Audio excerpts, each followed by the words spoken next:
In this video, we'll learn some of the ways that psychology is used in marketing, as well as how psychology and marketing can be used for social good. Do you think you have maybe like an example of maybe a psychology like concept that has helped you kind of, I don't know, work towards your marketing goals? Well, I mean, from a very broad sense, let's just say user experience. If you look at a website, you could track how do people behave on a website when you manipulate the color of the website. If it's blue, are they calmer? If it's red, are they more actively engaged in purchasing behavior?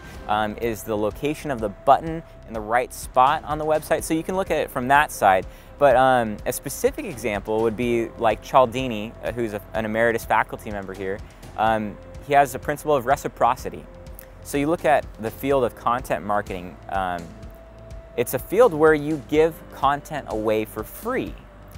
But in doing so, you get the consumer or the target client to do something for you. So if I give you 5 tips on how to burn fat better for a fitness field, and I give it to you for free, you might be more likely to engage in purchasing a fitness plan for my company because you receive something from me, now you feel sort of indebted to me to engage in something I want you to do. There's a lot of different things in psychology apply very directly to marketing.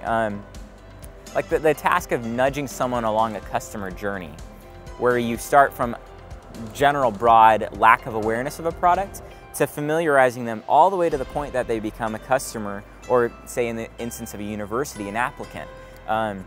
So you use psychology on pretty much every single day in marketing. Thinking about things like even just using like more sustainable products or convincing people to like say recycle more, could you kind of use psychology and marketing to kind of implement some of those things? So there's a great example from Robert Cialdini. I mentioned him earlier, but he has this example of the petrified forest and rocks being taken from it. So they had an issue where visitors in the park would take things home with them. So they wanted to change that, and they had a campaign where they said, if everyone who visited took a rock, there'd be no rocks left by 2020.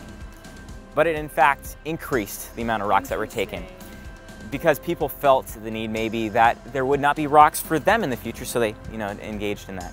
However, using the concept of social proof, Cialdini switched the message to most people don't take these rocks. So it's still the same sort of campaign goal.